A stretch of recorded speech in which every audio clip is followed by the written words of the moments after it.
आतापर्यंतच्या सर्व नगरपालिकेच्या निवडणुका आपण पाहिल्या असतील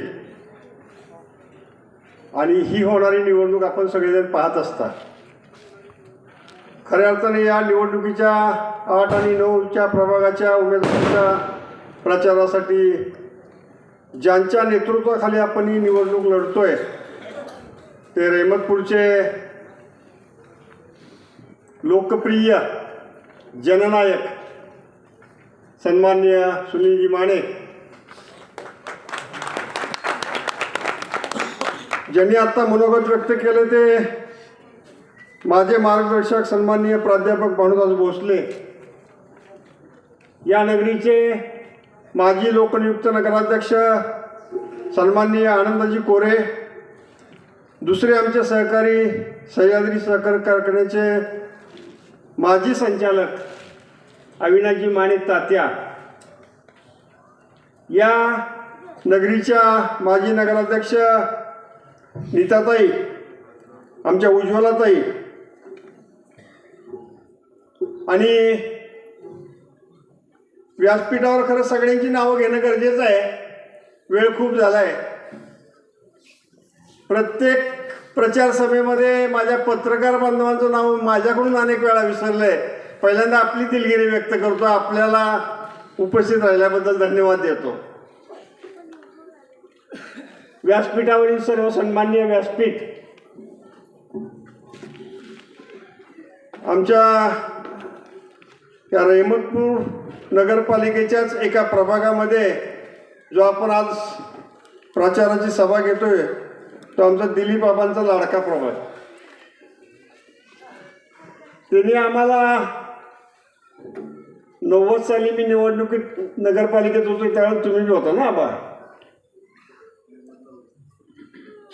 आणि प्राध्यापकांना आम्हाला बाजूला ठेवून नगरपालिकेमध्ये रहमतपूर नगरपालिकेमध्ये नहरवाडीची कामं तुम्ही करत नाहीत म्हणून आम्हाला बाय केलेले आमच्या आबा। खरं ना? ज्या उमेदवारांच्या प्रचारात आपण आज ही सभा घेतोय त्या लोकनियुक्त नगराध्यक्ष पदाच्या उमेदवार आणि ज्यांना आपण जननायक म्हणून संबोधतोय सुनीलजी माने यांच्या सुविद्य पत्नी नंदना माने, आणि प्रभाग 8 आणि 9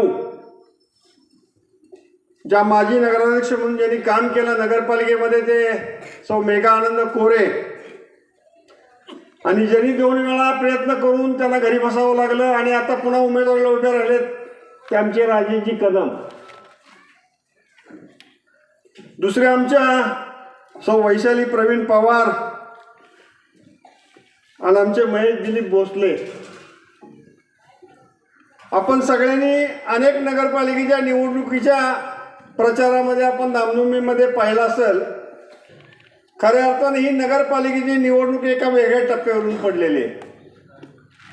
कारण समोरचे बी सत्तेमध्ये आहेत आणि आम्ही बी सत्तेमध्ये आहोत। आम्ही अशा अर्थानं आहोत,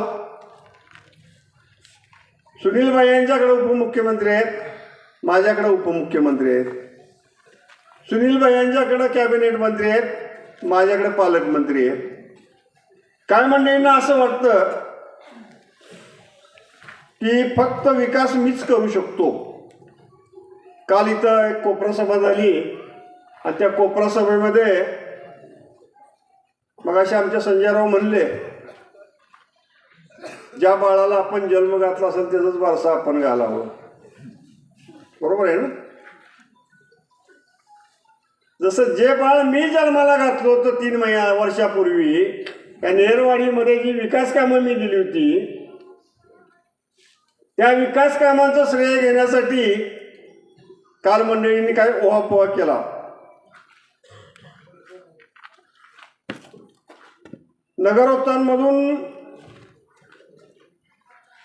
29,90,000चं काम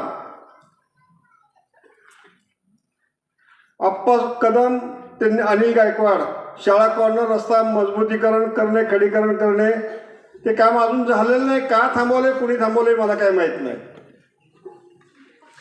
दुसरं एक काम आहे, नहरवाडी हद्दीतील वैशिष्ट्यपूर्ण मधलं काम आहे, जाधव वस्ती येथे संरक्षक भिंत बांधणे. तिसरं एक काम आहे, नहरवाडी जाधव वस्ती जाणारा रस्ता मजबूतीकरण करणे 20 लाख. ही सगळी कामं मी स्वतः आणलेली आहेत. कुणाला पत्राचा कोणाला पाहिजे तरी घेऊन जावा. कारण मगाशी मी म्हणलं, जे बाळ जन्माला मी घातलंय त्याचं बारसं मला घालायचा अधिकार आहे. मी जन्माला घातलेल्या बाळाचं बारसं तुम्ही घालू नका. ज्या नगरपालिकेमध्ये गेले 3-3.5 वर्ष प्रशासक आहे, मला अनेक लोकांनी सांगितलं, अनेक जणांनी सांगितलं, गेले 20 वर्ष मी कदाचित सुनील मानेंच्या बरोबर काही कालावधीमध्ये होतो, काही कालावधीमध्ये नव्हतो, पण ज्या संकल्पनेतून, ज्या मनाच्या अंतःकरणापासून जे माणूस विकासाचं काम करतोय त्याच्याबरोबर उभं राहणारा मी एक सर्वसामान्य कार्यकर्ता. तो अशासाठी की जसं प्राध्यापकांनी मगाशी उदाहरण दिलं 2011-12चं,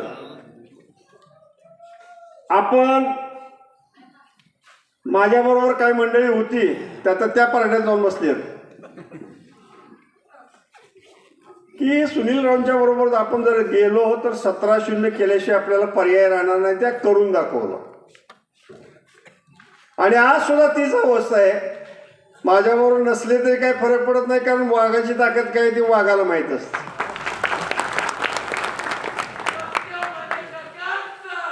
या निवडणुकीमध्ये 21-0 केल्याशिवाय वासुदेव माने स्वस्थ बसणार नाही, हा शब्द नहरवाडीकरांना मी देतो. आम्हाला काय वैयक्तिक कुणावर टीका करायची इच्छा नाही, पण ही नगरपालिकेची निवडणूक इतक्या खालच्या थराला गेलेली आहे.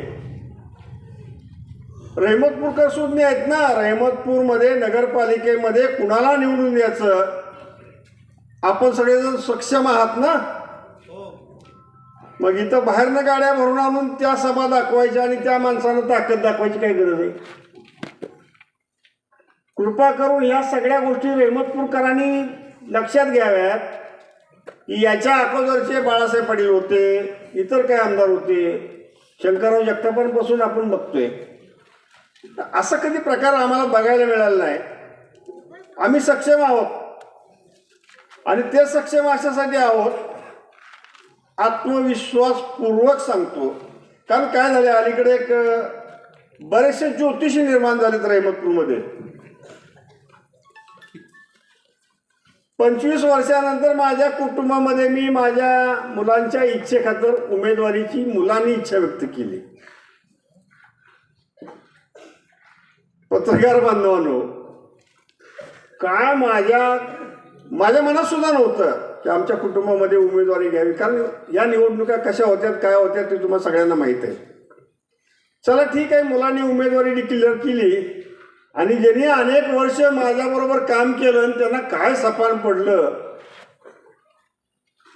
कुठंही एवढा फास्ट सर्वे नसल एवढा दुसऱ्या दिवशी आमदारांच्यापर्यंत सर्वे पोहोचला, उमेदवार पडतोय, उमेदवारी देऊ नका. मी मान्य केलं, ठीक आहे, माझी सून नसेल माझ्या भावाची सून देतो, ही चालते. सुनील भैया, राजकारणामध्ये इतकं फास्ट सर्वे करणारी यंत्रणा तुमच्या काळात होती का? अनेक जणांना बोटाला धरून उभं केलं, नगरपालिकेत पाठवलं. कदाचित त्यांनी विरोधी पक्ष नेता ह्याच्यापेक्षा काही पदवी प्राप्त केली नाही.